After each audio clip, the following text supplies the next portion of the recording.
Without further ado, I'd like you to turn to Matthew 12, 46 through 50. Matthew 12, 46 through 50. And I'm just going to lay out the disclaimer right here. This is a controversial verse, a couple of verses. It's talking about family, and the natural inclination of people who are listening to a sermon is to assume the extremes of what a person is saying. So, for example, I'm going to be saying some things in this sermon that basically emphasize the goodness of a certain type of life. Now, when I say that, you must not infer that I'm saying the other type of life is bad. That is putting things in my mouth, and that's not very nice. Okay, so bear with me. Matthew 12, 46 through 50.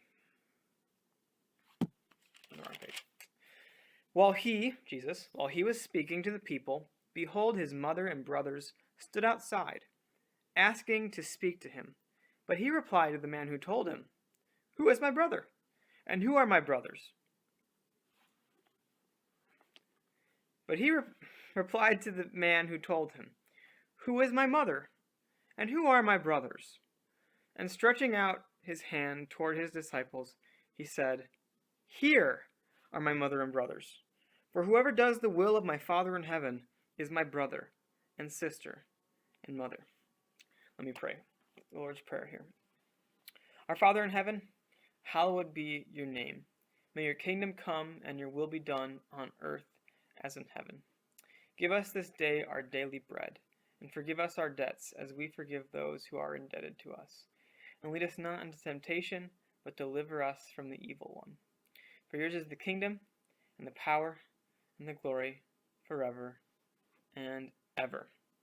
So, I want everyone in this room who is single, who's not married, to know that there's one prominent evangelical author who wants you to know that you aren't abnormal, okay? You are not a freak of nature. One American pastor, perhaps the best-selling one in our country, speaking on 1 Corinthians 7, once told his audience that his church ought to be, quote, accepting and loving to those who aren't married. An excellent start, right? He said, "Single people do not need to be looked on as if they're different, strange, abnormal, unfulfilled, unqualified for certain service. Not at all." And that's a great start. We should give this pastor credit for saying something that is extremely obvious. What he said is correct. However, we get to the point where we realize that when we have to point out certain things, we have to wonder who is actually saying otherwise.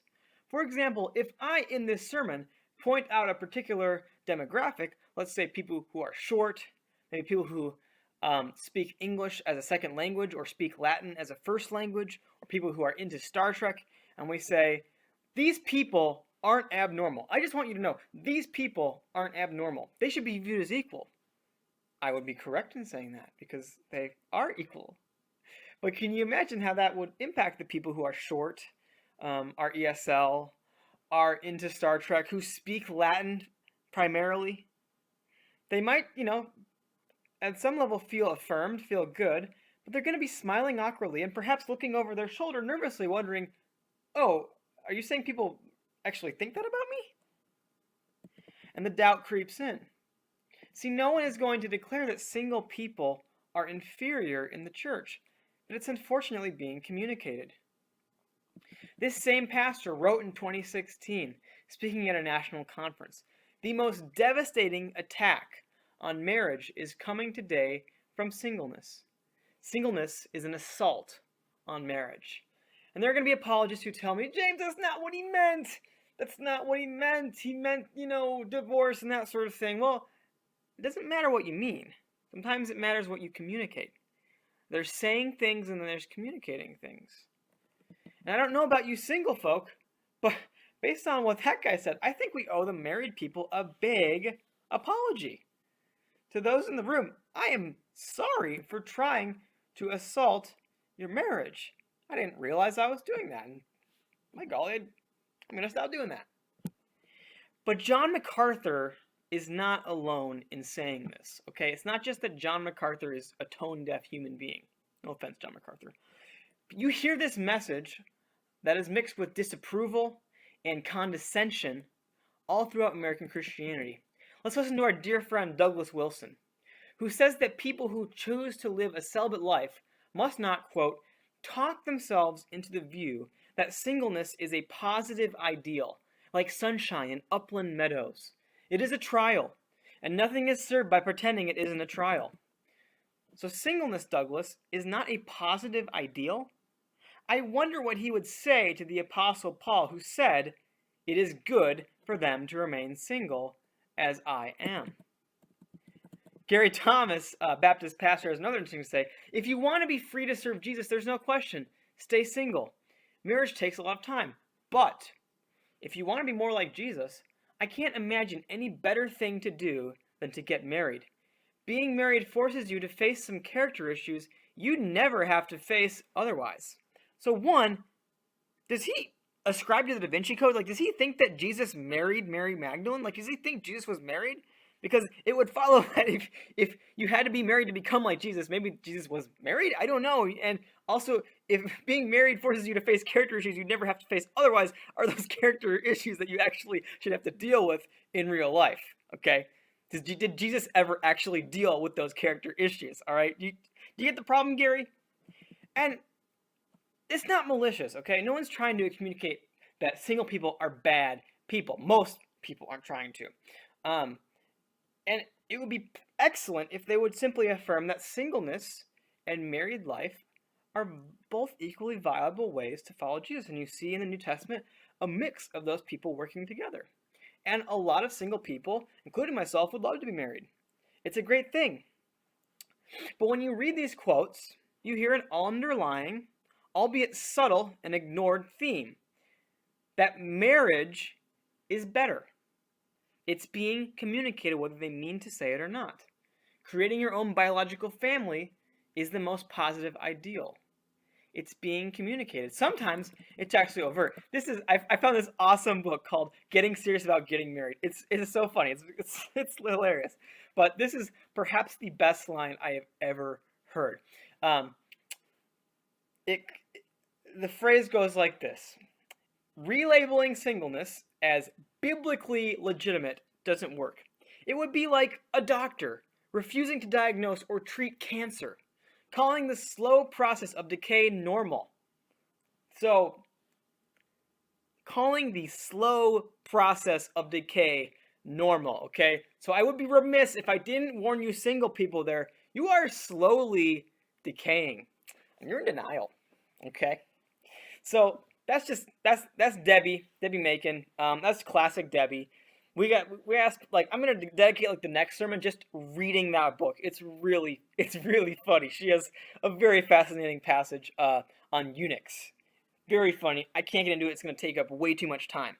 But we have to ask if we've actually read Paul's extremely positive opinion on singleness, which he's not saying we all have to have. But he is nevertheless giving it some very positive reviews, saying good things about it. And he's not saying it's a sin, as Debbie says in her book. Why have we essentially relegated the things that Paul has said? Debbie says that Paul's words on singleness are completely contextually relevant to his culture, and that he didn't intend for later followers to do that, unless they were to be an apostle or to literally become a eunuch. But why have we silenced Paul? If Paul presents marriage and singleness as equal, why is that we find ourselves reminding our congregations that single people should be loved and accepted? Again, let's do that if it's a problem, but let's examine the problem itself. Why do some Christians regard singles as deviant?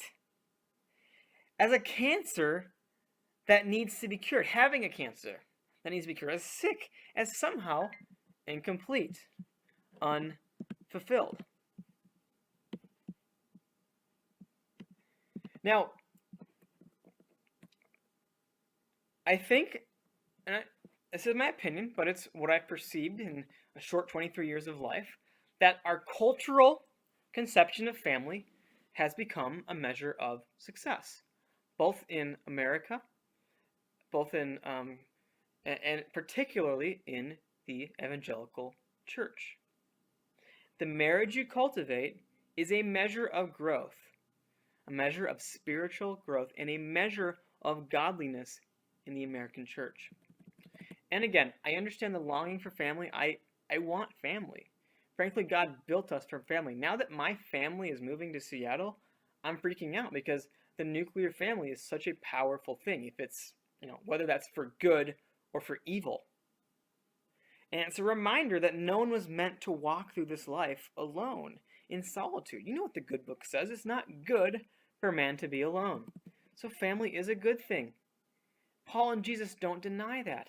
But let's pump the brakes, because family, true family, as it should be, is not what you think it is.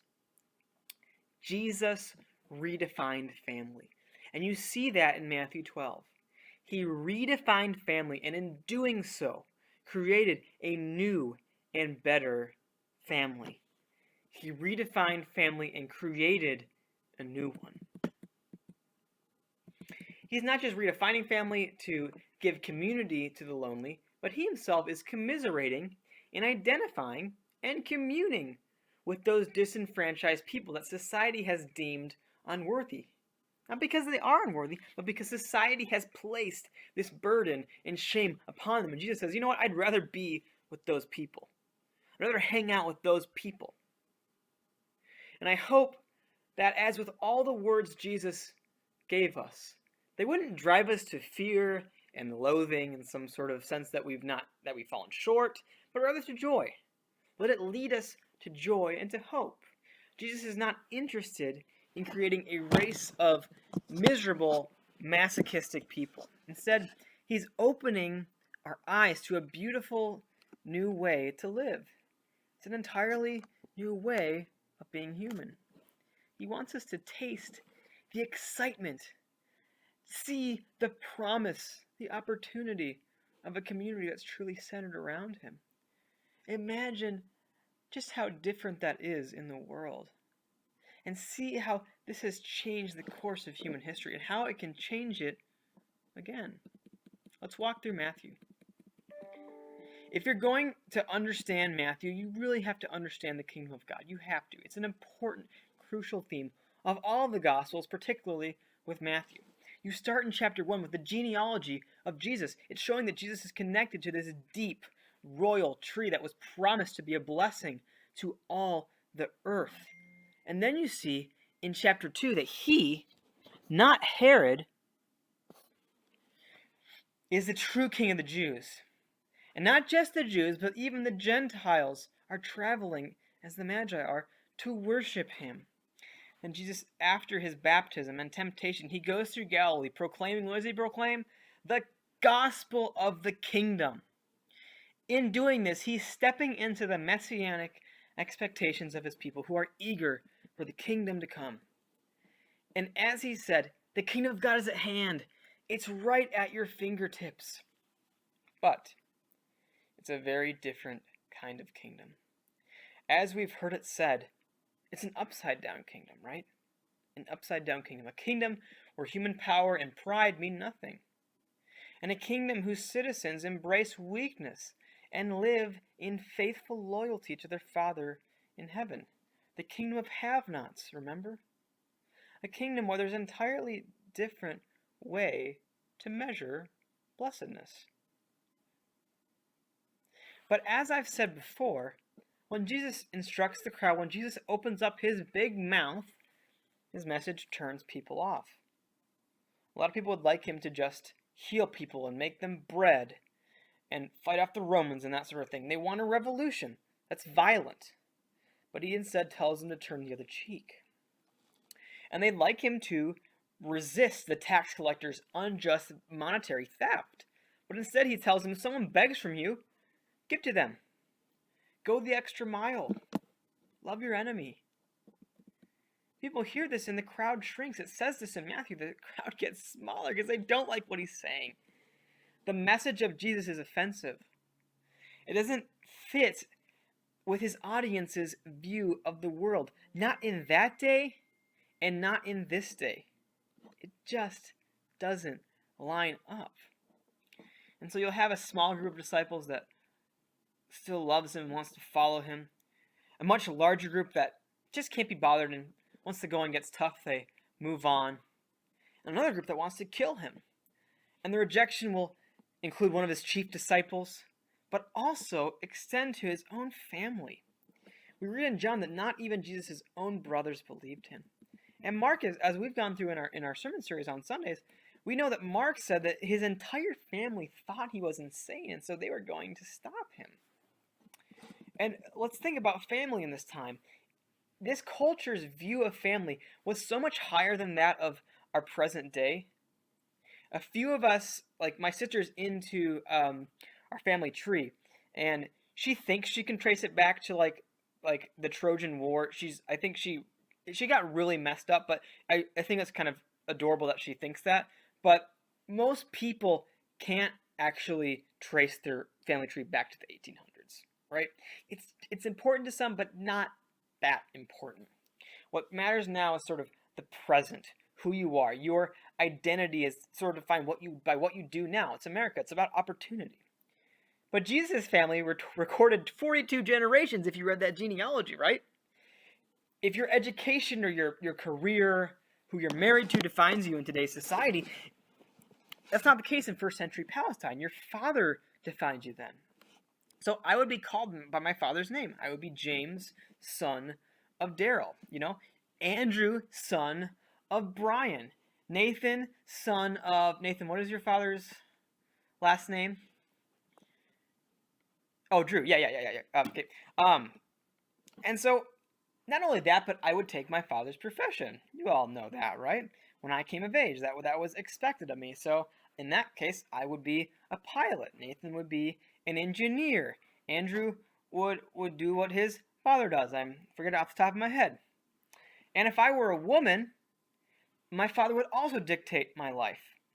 I would marry whomever my father told me to marry, and essentially, whomever my father sold me to for a dowry. That was how it worked. Family was the bedrock of society. You think Republicans want a return to family values? The Pharisees hear that and they just chuckle like, you guys are cute. You got nothing on us, all right? So Jesus didn't seem to mesh with this. You see this in numerous ways. He's not a carpenter like his father. Instead, not only that, Jesus is viewed as a bastard child. I don't think you guys really understand that. Like, people didn't believe Mary when she said that she'd been conceived through the Holy Spirit, okay? People didn't believe that, and the rumors persisted through the centuries that she'd been probably raped by a Roman soldier. That was one of the smear campaigns that went on against Jesus, okay? I don't know if you know that, but he was not viewed as a legitimate child, so he had that against him to begin with. So he's a bastard child. He is not a carpenter. And sorry I used that word, but it's literally what it means, and it's literally the kind of venom people had towards Jesus and toward Mary, okay? He was that. He was not a carpenter like his father, and he didn't marry. No matter what the Da Vinci Code and Gary Thomas would like you to think. Instead, he goes on, wandering through Galilee, preaching this radical message, perhaps unpaid. He's turned his back on family expectations, turned his back on really his family. He's not supporting them. If anything, his mother is still supporting him. He's broken family expectations, cultural expectations, and above all, religious expectations. In a world that revolved around honor and shame, he's falling squarely on the side of shame. He's a pariah. He's an outcast. And that's why his mother and brothers are trying to rein him in. And it looks like in this situation, they're just trying to stop the damage by calling him aside and saying, Jesus, come on, dude, please, come on, man. But to top it all off, this isn't just a case of Jesus not fitting in and not realizing that. Jesus isn't oblivious. Jesus isn't just this sort of loose cannon who doesn't really get what he's doing. As Marco Rubio would say, he knows exactly what he's doing, right? And he likes it, and he embraces it, and he wants you to know just what he's doing. He actually wants you to imitate him. So the family approaches him as he teaches and forces his hand. Jesus is surrounded by the crowd, but the fam comes up. They want an audience with him. He's knee deep in a riveting conversation about demons and Jonah and fruit and the Sabbath, engaging with these disciples. But all of a sudden, the family comes up, and they're outside of this crowd, and they want to kind of get into the circle. And we know from Mark 3 that they wanted to stop him.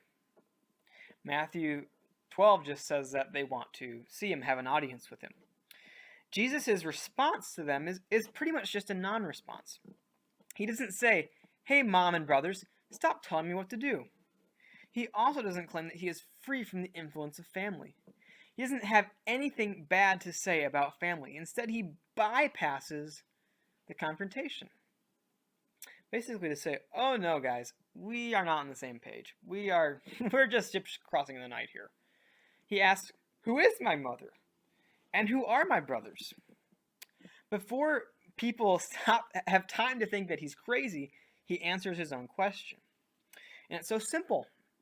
He looks at those around him, not just the 12 apostles, but anyone who would listen to him and follow him. And he says, "For whoever does the will of my Father in heaven is my brother and sister and mother." Whoever does the will of my Father. What that reminds me of is Matthew 7:24, when Jesus concluded the Sermon on the Mount by saying, "Everyone who then hears these words of mine and does them, will be like a wise man who built his house on the rock." So Jesus is not denying that he's physically related to Mary and James, okay? Jesus isn't crazy. He's not delusional. He understands that Mary is his mother. But he has a higher calling. And for him, there's a community that takes precedence, that takes priority over his nuclear family. The true family consists of the people who follow him. That is not a terribly controversial thing to say, because obviously we've grown up knowing that Jesus is the Son of God, right? It's not that complicated. We get that he has a higher calling. He's got to save the world, right? He can't always be around to do his chores. Jesus gets kind of a pass. But it's perhaps more controversial or upsetting or confusing to say that this passage doesn't just apply to Jesus, but rather to all Christians. Jesus has already said this in Matthew. He declared in chapter 10 that he was going to be dividing families, the earthly families, turning fathers against mothers, that too, but fathers against sons and mothers against daughters. He says, a person's enemies will be those of his own household.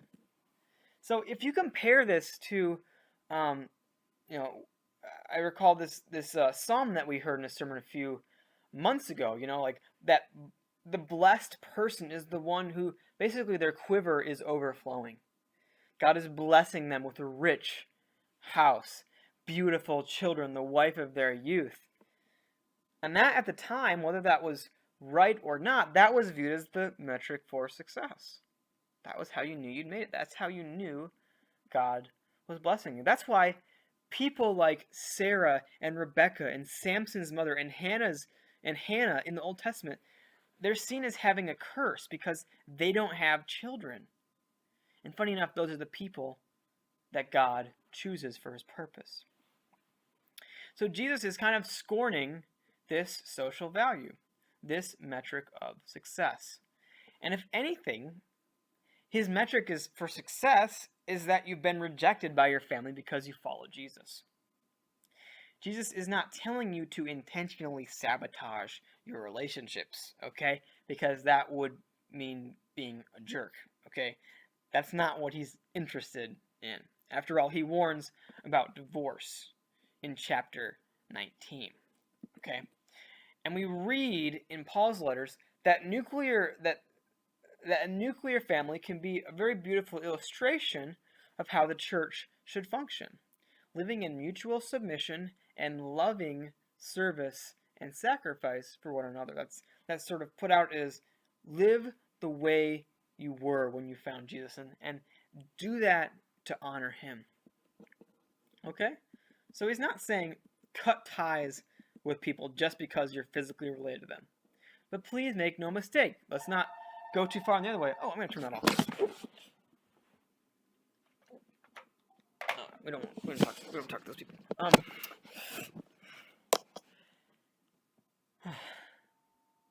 I just don't want you, as I'm going that other way, don't assume that I'm going straight into the middle and just trying to take this moderate position. Jesus redefined family, and it was revolutionary. He looked into the eye of a culture that deeply valued its family ties and told them, yeah, you know what? That's not how we do things in my kingdom. We do things my way, okay? We do things according to my family. And to subvert the institution of the family was just as vexing to the religious leaders and authorities as when he made a ruckus in the temple, as when he said it would be destroyed, as when he healed on the Sabbath and broke the law, as much as when he declared the kingships and said that people would see him coming on the clouds. So Jesus created a radical movement. Christianity is radical. You should think of it as a revolution. A revolution that's built on the loving sacrifice of one person, but despite how peaceful it is a revolution nonetheless. Understand this. The first Christians believed that Jesus' death and resurrection had not only saved their souls for the afterlife, okay? It was more than that. They believed that in the cross and the resurrection, Jesus had fundamentally changed the world, and the world was a fundamentally different place as a result of what Jesus had done. A revolution had begun, a rebellion that's built on love. Maybe that will make 2 Corinthians 5 make more sense. This is what Paul says. For the love of Christ controls us, because we have concluded this, that one has died for all, therefore all have died.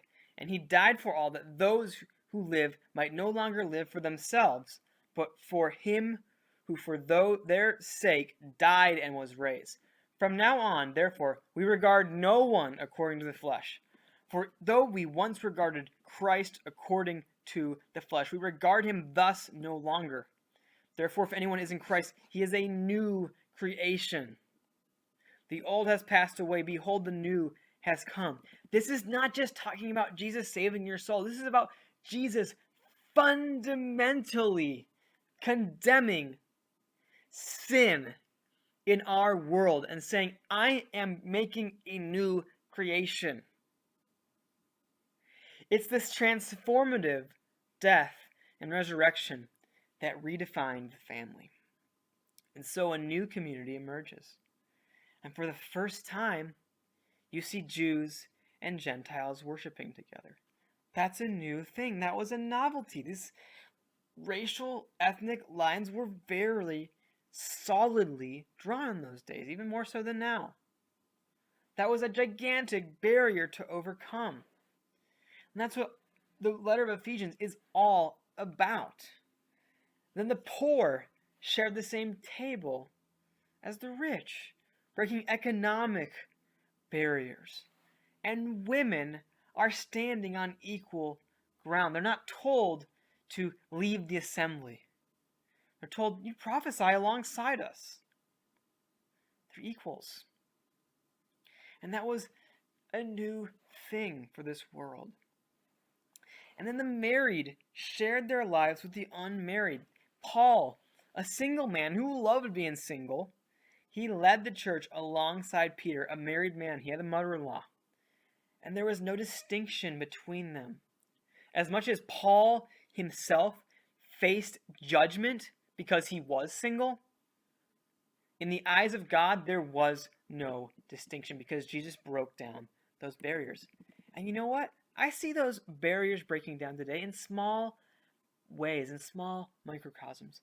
See, when you see Mason Landis and Nathan Spear hanging out together, There's something really wrong with that, right? Most of us can agree. That's weird.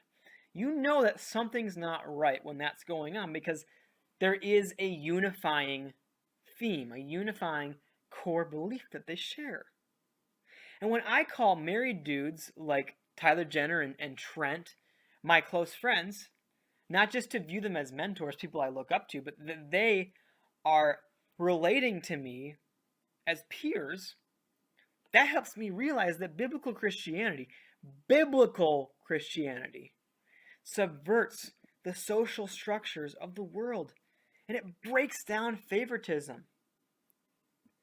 We sum it up in Galatians 3. There is neither Jew nor Greek. There is neither slave nor free. There is no male and female. For you are all one in Christ Jesus. And if you are Christ, then you are Abraham's offspring, heirs according to the promise. My friends, your life does not start when you get married, when you have kids. The same goes for attaining a certain educational background, hitting a six-figure salary, beginning to date that particular person. And we're bombarded with that subtle suggestion that such things are necessary steps in the Christian life, like they're the next phase of Christian growth. And once you're there, you're on to the next step. We're told that you've made it when you've got this picturesque Christmas card by a fountain with your massive family and you're dressed in white and it's very gentrified, it's very nice. Okay? That's not how success is defined. It's great. I'm not telling you to take lame Christmas pictures. I'm telling you that success is measured in knowing Christ, hearing the Christ, and following the Christ. Just as success is not found in the freedom of singleness, right? You still have a family. Life isn't just about doing whatever you want. You have a family where true fellowship and true community take place. The nuclear family is not the ideal, but it is the picture. It is the method of how community should work. Family is an example for us, a reference point for following Jesus. Let me show you why. Why do I obey my parents? Is it because they'll punish me because they'll send me to my room, because they'll stop, giving me, I don't know what I get from them now because I'm 23, but why am I, is it because they're going to punish me? Is it because they'll reward me? I hope that's not why. Or is it because they did something to me and I'm thinking, well, they did something good for me, I'm going to pay them back, They're nice to me, yeah, they deserve it, those are all maybe good, decent reasons to some extent to obey them and honor them, but that's not why. There's a third option. And that third option, what family should be driven by, maybe it's not for all of you, but it should be driven by love. The family, the way family should be, it shows us a life of discipleship that's not grounded in fear or self-interest, but in the perfect example of self-sacrifice, summed up best in Jesus. I'm not telling you to drop out of school, quit your job, walk out on your spouse, delete your dating apps, dump your significant other. I'm also not telling you to stay unmarried, okay? If you think I'm saying any of those things, you just aren't listening to me, and I guess I have to give this sermon again. But what you should know, and what I'm desperate to communicate to you, is that the same people who condescend to you about your marital status, who tell you that you are incomplete, or maybe they just infer that you're incomplete because you haven't had kids, because you haven't faced those necessary character issues to be complete, or tell you that you just haven't been trusting in God's will or praying enough to find a spouse. When those people tell you that, when those people communicate that to you, or with their silence fail to support you, when they talk, when they do that, move along. Move forward. They don't know what they're talking about. And it's the same sort of person who looked on in horror when Jesus downgraded his nuclear family in favor of the church. I'm sure he moved forward because he tore down the barrier. It was painful for him. This is the rejection that Isaiah 53 speaks about, one of the many forms of rejection he faced. And it hurts to lose your family. It's painful.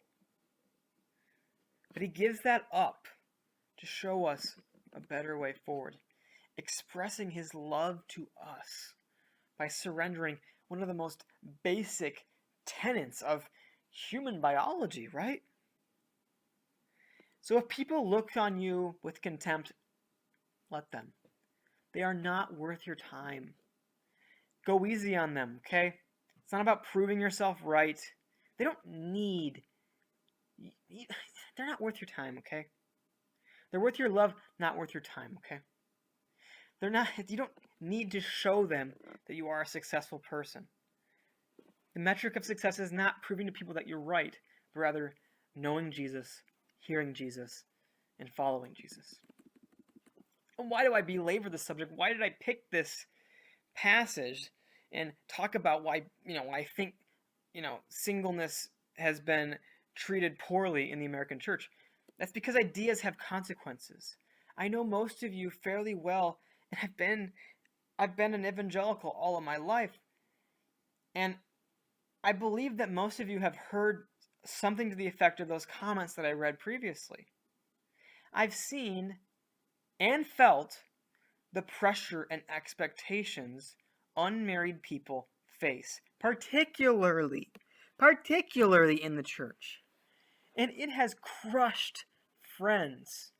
People have moved to different churches simply because that they were told a young adults ministry must be a meat market. And you know what?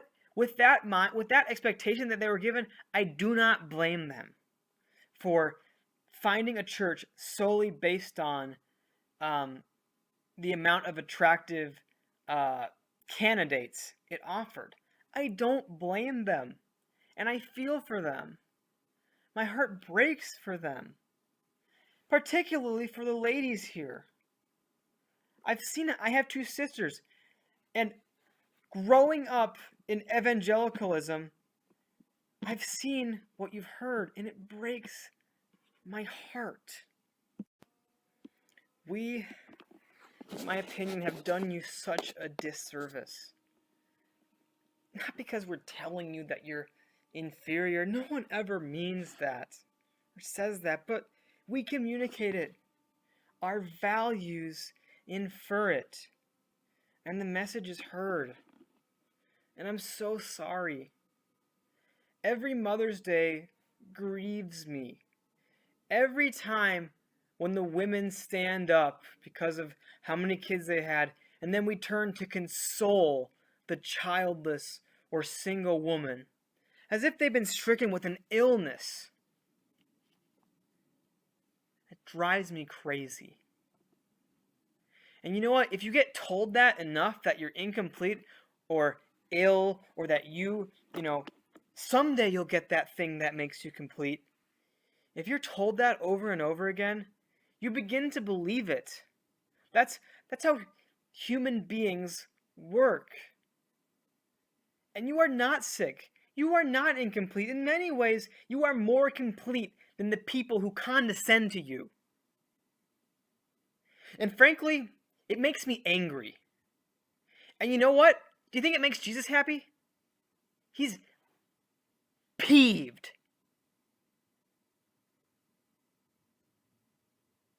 People tell Mary, don't sit at Jesus' feet. People tell another woman, don't wash Jesus' feet. Don't be at Jesus' feet. Disciples tell Mary when she's returned, telling them that she's found Jesus. What are you talking about? They don't believe her. And Jesus says, I've chosen them. Who are you to put them in your fake, man-made box? Who are you? My sisters are those who hear the will of God and do it. I say this in a blunt way because it is, in my opinion, the biggest failing of the American church. And I don't think I'll be in this position for the longest time. And if I don't say this as clearly as I can before I'm gone, I've failed. And if there's one thing young adults ministry ought to do, it's to remind you that you are valued and that you are an asset. Okay? And on behalf of the American church, I'm so sorry.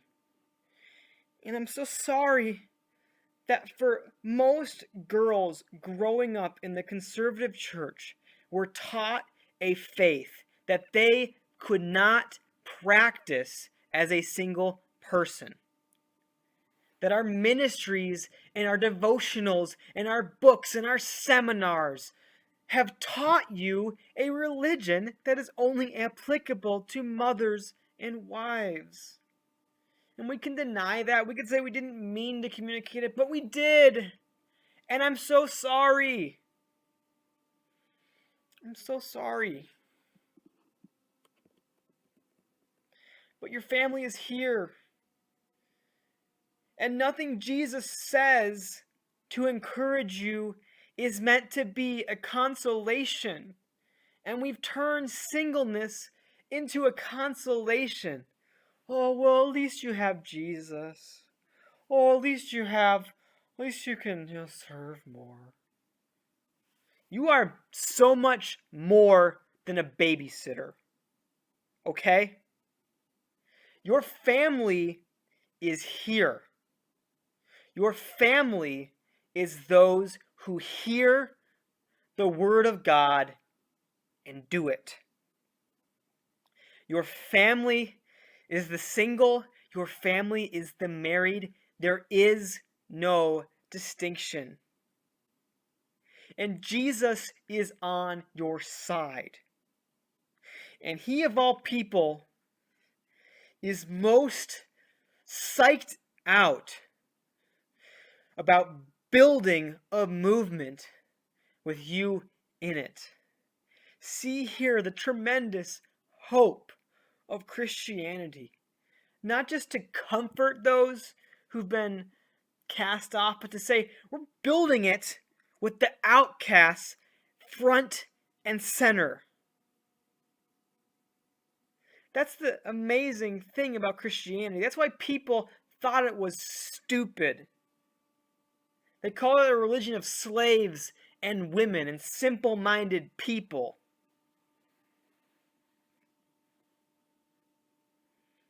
But that's the God we serve. This is what Jesus is all about. And so, sorry I got a little bit too emotional, but it is close to my heart. Sorry I went too long, but it is close to my heart. I think it's close to Jesus' heart. Pretty sure about that. I encourage you to discuss this. So, when I say like the nuclear family can be an illustration of what the church family should be, I'm aware that a lot of you have had crappy families, okay? So let's talk about it. Like, what is the baseline that your family has given you? And if it was, really great or really bad, how do you apply that into the church, the fellow people who hear and do the will of God? What does that look like? Is family an idol to you? I'm right here telling you that the fear in my life of dying single or falling out of touch with my parents or my sisters or my nephew is horrifying all of a sudden. It's terrifying me. And it's revealing how I view success in my own life. So I want you to ask also, how do you measure success? How do you think the church measures success? How should we measure success? Okay? Discuss that. We'll discuss how, the idea of family being applied to the church. And yeah, but talk about how countercultural Jesus is. Talk about how offensive he is. And if it offends you, just soak in that offensiveness. I don't think he is all that bothered that you're offended. I think he's happy that it's beginning to probe at something deep inside of you. So let's be this community. Let's be a microcosm for this church. Let's be a microcosm for American Christianity, for what it looks like to truly follow Jesus together, to break down the barriers. Let's talk about tangible ways in which we can break down barriers. Thanks, everybody. I imagine I'm probably in the room by now, so I don't know what to do about that. But have a good time. Yeah. See ya.